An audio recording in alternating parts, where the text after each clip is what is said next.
Welcome into this at-home edition of Bengals Breakdown. I am your host, Stone Shields, and coming up on today's show, we're going to be breaking down some takeaways that we saw from yesterday's practice that was, in fact, open to the media. I think there's some things that we can take away from it. Some noteworthy things happening, got some injury updates, and also some absences that we will touch on today's show as well. But before we get into that, make sure you guys hit that sub button if you haven't done so already. That's youtube.com/BengalsTV. We will have all these OTA practices covered for you guys here at the channel. All noteworthy things, injury news, absences, that kind of stuff we'll get into today. But obviously, things are really starting to ramp up here at this point. We will have you covered here at the channel, so don't miss out. Hit that sub button for me right now. Do want to start with some injury news and a little bit of Dax Hill conversation here on today's show.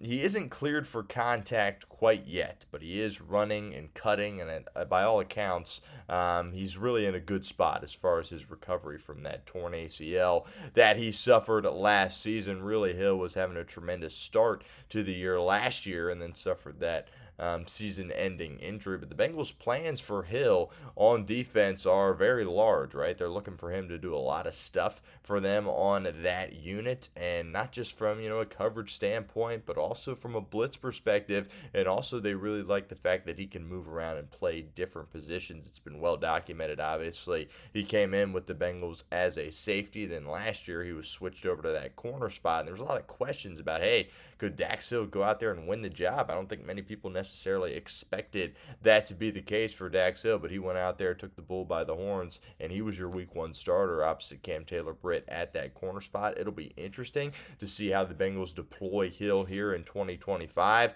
don't think he's going to get much safety work, but is he going to be on the outside, or does he have to bump into that nickel spot? Obviously, with Mike Hilton no longer being with the football team. Do think there was a noteworthy quote here that we got from Bengals cornerback coach Chuck Burks. He said this in regards to Dax Hill. He said, "I'm going to put him in position to cover and blitz, corner, nickel, whatever. He has an elite skill set, and we plan to use it."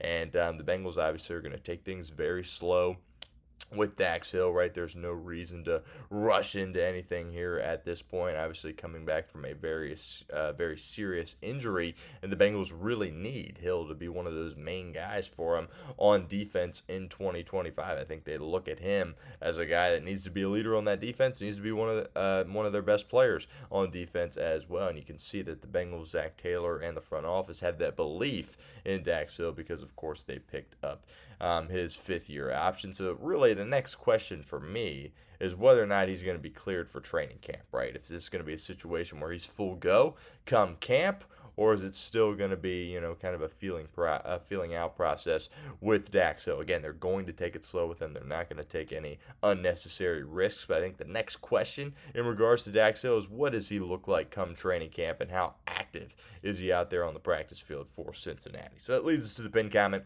of today's video. Do you think Dax Hill will be cleared for training camp? Let me know what you guys think in the comment section of today's show.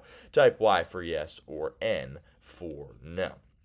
All right, let's talk a little bit about some absences, some guys that were not there yesterday. We're going to start here with Shemar Stewart, who was there, but he still is not participating in the Bengals practice. We have hit on this a lot here at the channel, and, I'm kind of running out of things to say, right? Obviously, when you see him out there, he's got his jersey on, but he's just standing there and he's not doing anything. It's very frustrating, right? Obviously, frustrating for the Bengals, frustrating for us as a fan base as well, because we know just how valuable these reps are, and he could be getting a ton of reps. He could be getting a lot better here through these OTA practices. The Bengals have had several of these practices. Lots of reps are getting dished out, and Shemar Stewart's just kind of sitting there on the sideline not doing anything. When Shemar signs his contract, which is inevitable, it'll get signed at some point. How long it takes, that remains to be seen. Obviously, we'll have that covered for you guys here at the channel as well. So he was there but didn't participate. P. Ryan was also there, Samaje P. Ryan, but he did not practice. As to why, I'm not quite sure if there's an injury thing with P. Ryan. Obviously, he's an older guy, veteran. Why he was not out there practicing with the team is certainly noteworthy, but Zach Moss also, obviously, he's still not fully ready to go yet, had that serious neck injury last year. So that opens up a lot of reps for Taj Brooks, and there's some video out there on social media. You see Brooks getting a lot of handoffs right from Joe Burrow. That's really invaluable experience for a rookie in Taj Brooks at this stage of the year here in June. Being able to work with the Bengals QB1 so often with all these running backs being out, P. Ryan, Moss, and obviously Taj Brooks getting a lot of reps there, which is a very good thing. 6th-round pick, obviously, for Cincinnati. If you watch the show, you know how high I am on Taj Brooks. It'll be interesting to see what kind of role he carves out for himself here in year one. Also, of course, Eric All Jr., he's going to be out for the entirety of the year. He was not there, probably doing some rehab stuff as well. Jermaine Pratt still has not shown up. That situation, we're past June 1st here, by the way. Sitting here on June 4th, Pratt still has not been cut.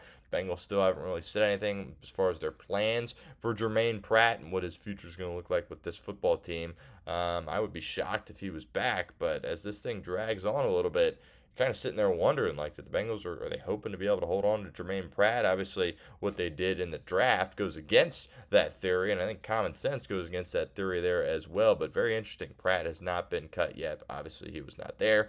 Obviously, Trey Hendrickson was not there as well. He came back, what was it, a couple of weeks ago, and kind of, talked to the media, right? That was an interesting day, as Joe Burrow said, and obviously he is back to being absent from these practices as he continues to wait and see if he can get a new contract, or at least the contract he wants from the Cincinnati Bengals. So no Trey Hendrickson, no surprise there. Also no B.J. Hill. We saw him in a walking boot, which was a bit of a surprise a couple of weeks ago, and maybe it's just kind of a rehab issue there for B.J. Hill, but obviously he got a new deal. He will be with the team when he is ready to go. Again, guys are going to be in and out this time of year, especially those veteran guys, so really no red flags here, the biggest of which, of course, is that, hey, Shemar Stewart is still not practicing. That's kind of the biggest takeaway there from those absences, despite the fact that, of course, Shemar Stewart was still there, but was not doing anything. We'll continue with our show here in a second, but do want to give a shout out to our friends over at Fanatics. Let you guys know that Bengals Crucial Catch hoodies are on sale now. I believe they're like $30 off right now. You can go get them. Chatsports.com/Bengals hoodie /. We'll put that link in the comment section and the description of today's show. It's obviously Crucial Catch. It's the NFL's way of fighting back against cancer. It's really a great cause, and the hoodie's pretty cool as well. Obviously, we're an at-home video, so we don't have the graphic here. But they're on sale, at least $30 off. And again, we'll put that link in the comment section and the description of today's show. Bengals, chatsports.com/Bengals hoodie /.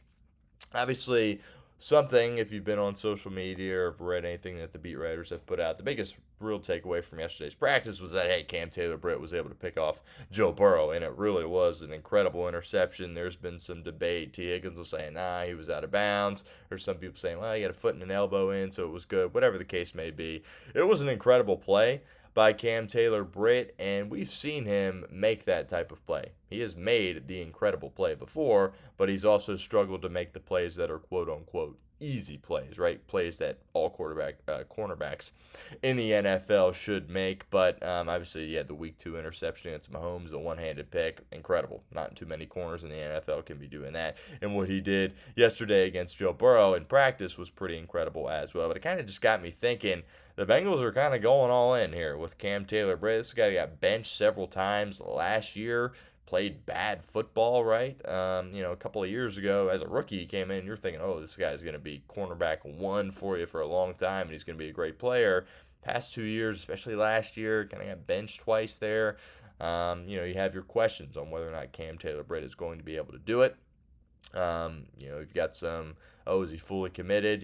Cam Taylor-Britt's a guy that likes to venture out on the town of Cincinnati. That's obviously well known here at this point. But Cam Taylor-Britt really needs to step up because the Bengals obviously did not bring in any new cornerbacks, no draft picks, no free agents. They're running it back with these same guys, and he's got to be able to cover elite wide receivers in this league, and he's going to be asked to do that. If he can step up to the challenge, that's obviously going to be very important for the Cincinnati Bengals football team. Of note, right after that, the very next play, Jamar Chase and Joe Burrow connected on a deep shot. Obviously, that's kind of something that's been well talked about with Joe Burrow, right? When he makes a mistake, kind of the next play is always incredible, right? Not to bring a golf analogy into this, but Scotty Scheffler, if any of you guys watch golf out there, if he makes a mistake, he's pretty much always birdieing the next hole, and you kind of get that same vibe here with Joe Burrow. Hits Jamar on the deep shot right after the interception. Also, first play on 7-on-7s, Fig Newton got a PBU on Joe Burrow, and then immediately after the next play, he was able to hit Higgins for a big play and a big first down. So just kind of typical Joe Burrow behavior there. But back to Cam Taylor-Britt. Want to know what you guys think. What's your confidence level in Cam Taylor-Britt as we go into the 2025 NFL season? Let me know what you guys think. Scale it for me in the comments. 1 on the low end, 10 on the high end. Before we get out of here on today's show, just want to touch on one other note here that James Rapien mentioned for Cincinnati Bengals Talk, of course, doing a great job covering the Cincinnati Bengals. He said one of his biggest takeaways was how quickly the Bengals moved in and out of drills, saying it was completely different than what he's seen from this Bengals football team under Zac Taylor in the past. There was less downtime during individual drills and less downtime as well between plays in team drills. So maybe this is something that, Zac Taylor's changing, right, with the offseason workouts in an effort to start out a little bit faster in September. That's something that we're going to talk about, continue to talk about. We've been talking about it all off season, but I think it's good to see a bit of an adjustment here. That sense of urgency here appears to be turned up a notch, and obviously that is a good thing for the Cincinnati Bengals because got to find a way to win games in September, something this team has really struggled at doing under Zac Taylor, and I did think that was an interesting note there from James Rapien. But that'll do it for this at-home edition of Bengals Breakdown. We will have you covered. Again, make sure you hit that sub button. All these Bengals practices, we will have videos for you guys, and we'll have a full batch of videos for the remainder of the week. So help me out. Hit that sub button for me right now.